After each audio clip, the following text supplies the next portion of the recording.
For years, firefighters across Saint Lucia faced the same challenges: outdated firefighting equipment, unreliable ambulances, and insufficiently trained personnel to meet the island's growing emergency demands. Ditney Downs is the Chief Fire Officer. It has been very challenging, and the situation in Saint Lucia, as we speak, in terms of emergency responses, have been increasing on a daily basis.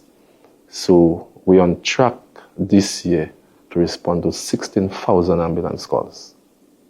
The ambulances we had before, most of them were almost 19 years old. Now, 15,000 ambulance calls in a year. That's a lot of movements. And you have these ambulances at that age. Now just juxtapose that to the minibuses. No minibus lasts so long. So it was a very challenging period for the fire department, but fire officers are very resilient, and we are very committed to what we do. We understand our job and the importance of our job to society. But that picture is changing. Since taking office, Prime Minister Honorable Philip G. Pierre's administration has pumped more than 26 million Eastern Caribbean dollars into upgrading the Saint Lucia Fire Service, a figure that later grew to 36 million with additional purchases and development loans.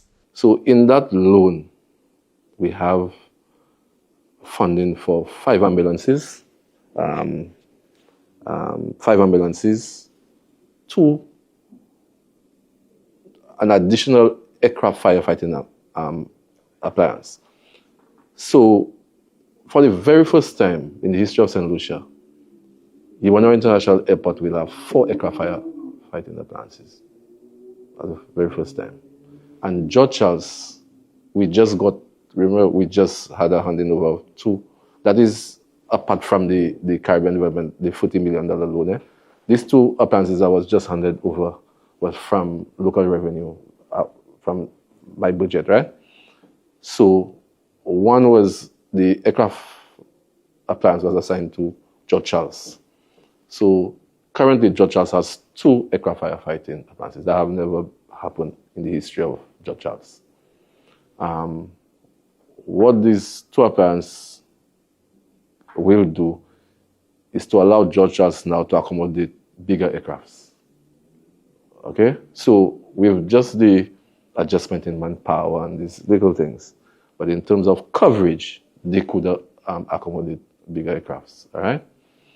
So we'll have an additional aircraft fire appliance for Iwanero. So in case one break down, it will not affect the category of the airport. Okay? So that loan covers this additional aircraft appliance and 5 domestic trucks.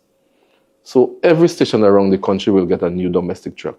In October 2024, 4 brand new ambulances were delivered to stations in Castries, Gros-Islet, Micoud, and V4, dramatically improving emergency medical response times. Then in July 2025, 2 state-of-the-art fire appliances, including an airport crash tender, joined the fleet, bolstering St. Lucia's aviation and structural fire capacity. The fire service also welcomed 52 new recruits earlier this year, the first major intake in several years, as part of a broader plan to rebuild manpower and morale. Additionally, the issue of accommodation is also being addressed against an increasingly diversified workforce.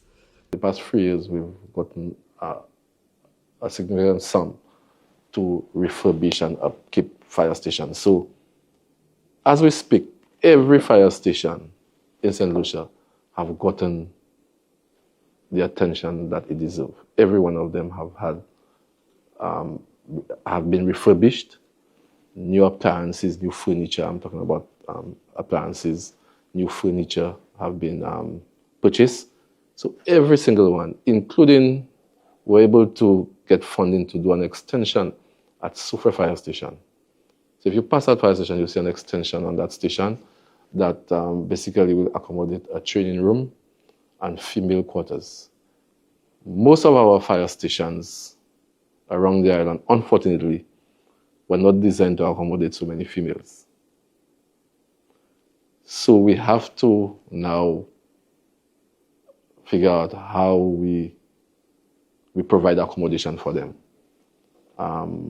So the increasing our budget for upkeep of stations have basically assisted us in trying to do that. The multi-million-dollar investment in the Saint Lucia Fire Service is supported by financing from the Caribbean Development Bank, and officials say while staffing and station upgrades remain ongoing, the improvements already mean faster response times and greater readiness in times of crisis.